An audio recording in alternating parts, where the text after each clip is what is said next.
Olá, primeiro ano, tudo bem?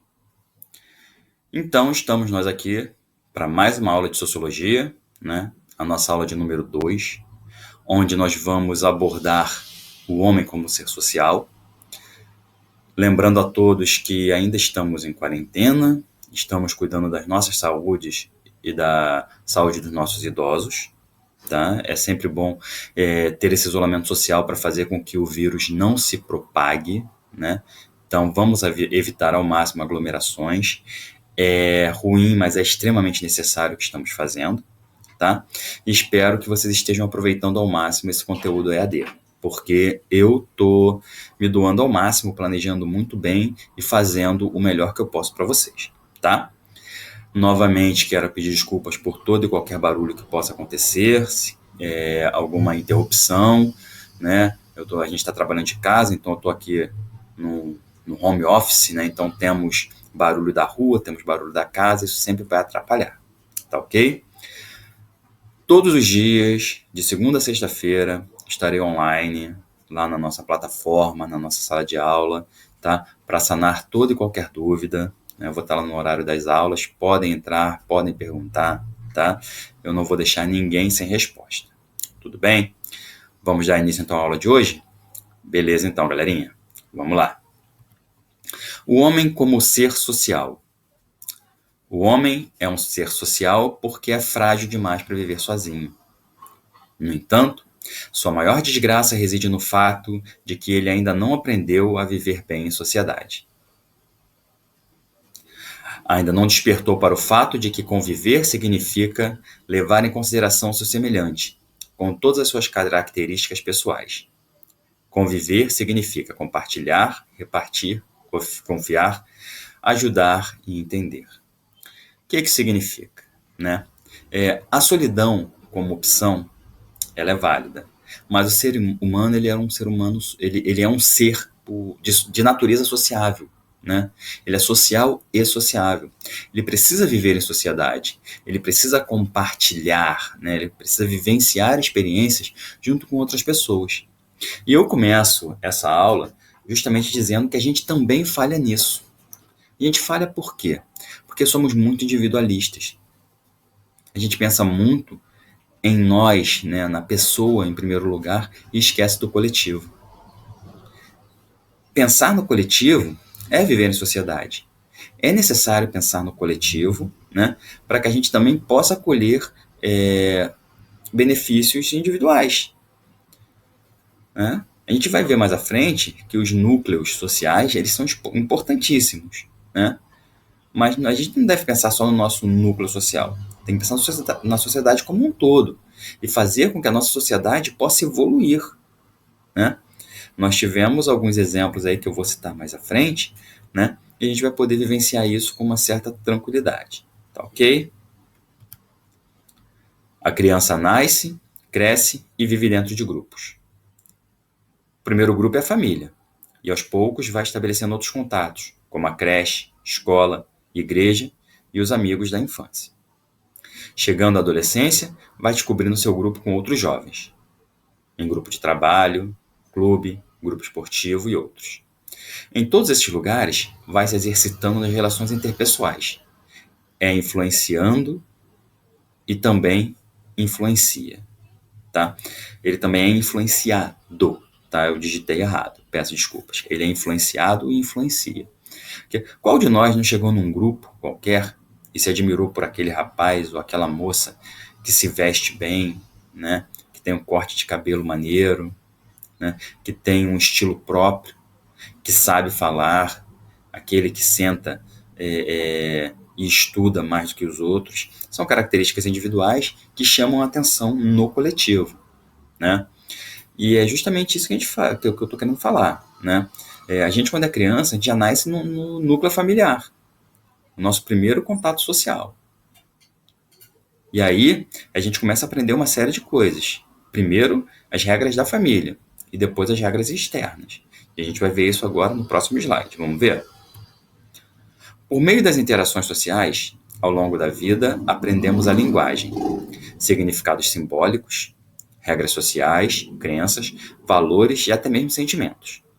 Ao fazermos parte de grupos sociais, internalizamos determinados comportamentos adquiridos por meio dos contatos sociais. Nos comportamos todos de maneira semelhante e vemos o outro em nós mesmos. Dessa forma, aprendemos e reproduzimos normas e valores do grupo social que estamos inseridos. Vou dar uma acelerada, chegar lá na frente, que aí depois eu faço uma explicação só, eu acho que fica melhor para a gente poder entender, para vocês poderem entender, que eu faço uma linha de raciocínio unificada, beleza? O contato social abordado pela sociologia não se trata da interação física ou sensitiva, mas sim da comunicação de significados podendo ocorrer entre duas ou mais pessoas. Portanto, o contato social acaba por influenciar na construção da personalidade do indivíduo. Por meio das experiências com outras pessoas, o indivíduo adquire determinados modos de pensar e modos de agir, aceitos socialmente, nos grupos em que faz parte, como a família, a escola, o local onde mora, etc. A sociedade exerce sobre os indivíduos uma certa coerção. Coerção, no caso, é uma força, né? Coerção é a força, é um domínio, tá ok? O indivíduo internaliza o coletivo e toma para si comportamentos sociais como os seus. Durkheim explica essa ideia ao dizer que toda educação consiste num esforço contínuo para impor às crianças maneiras adequadas de ver, sentir e agir, às quais elas, supostamente, não chegariam espontaneamente. Desde os primeiros anos de vida, as crianças são forçadas a comer e dormir em horários regulares, a terem hábitos higiênicos, a serem calmas e obedientes e a seguir regras sociais. Tá, beleza. Vamos explicar isso tudo? Vamos lá. O indivíduo nasce, né? Ele nasce, ele não tem noção de absolutamente nada, não tem noção de sociedade, não sabe quem são seus familiares, não sabe absolutamente nada. E aí, já na primeira infância, ele começa a ser apresentado ao seu núcleo familiar, aos costumes daquelas famílias, às regras daquela família, né? E aí é o seu primeiro contato social.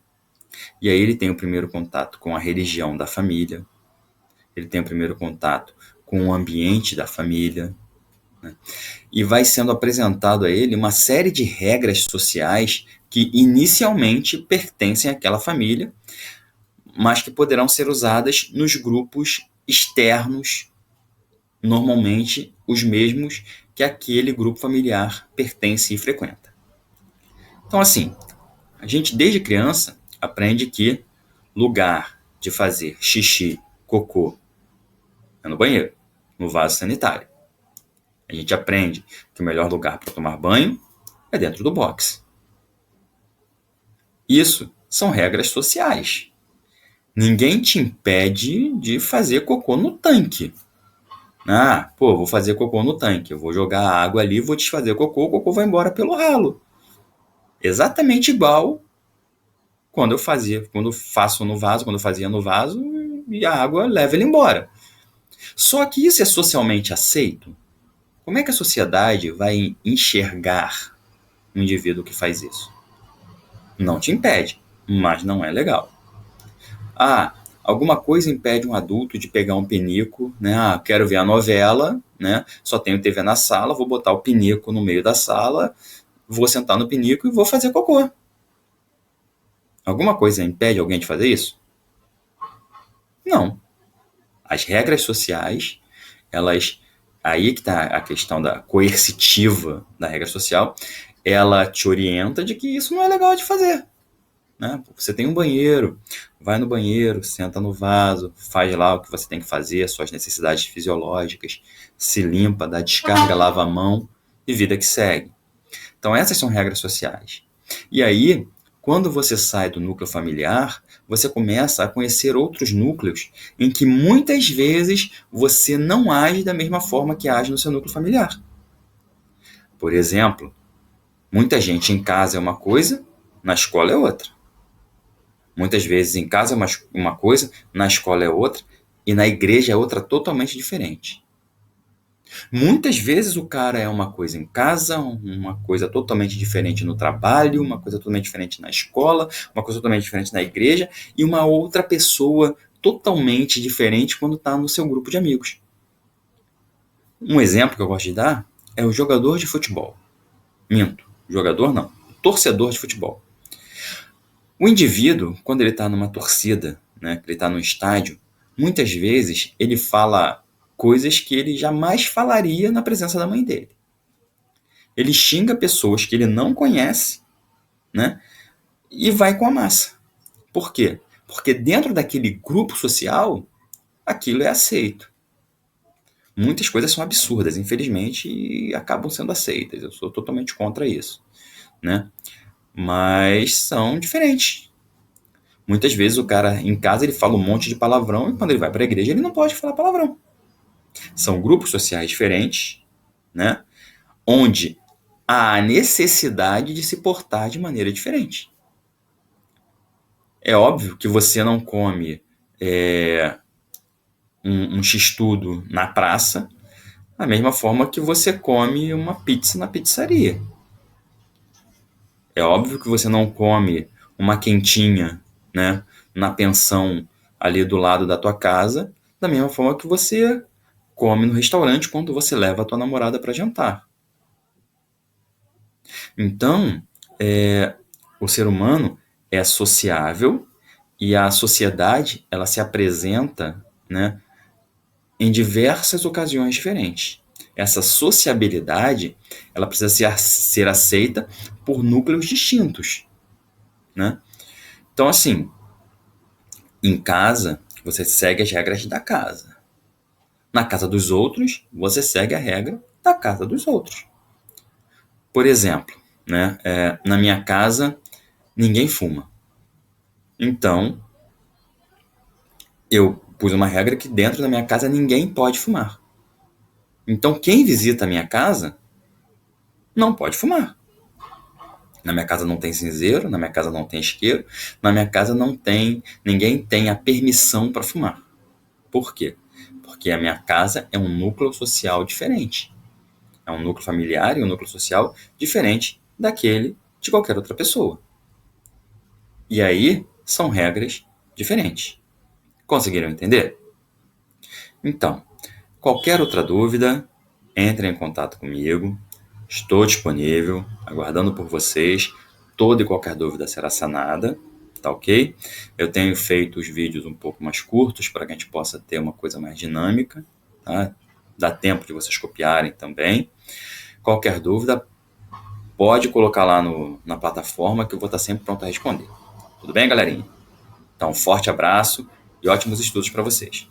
Abração. Tchau, tchau.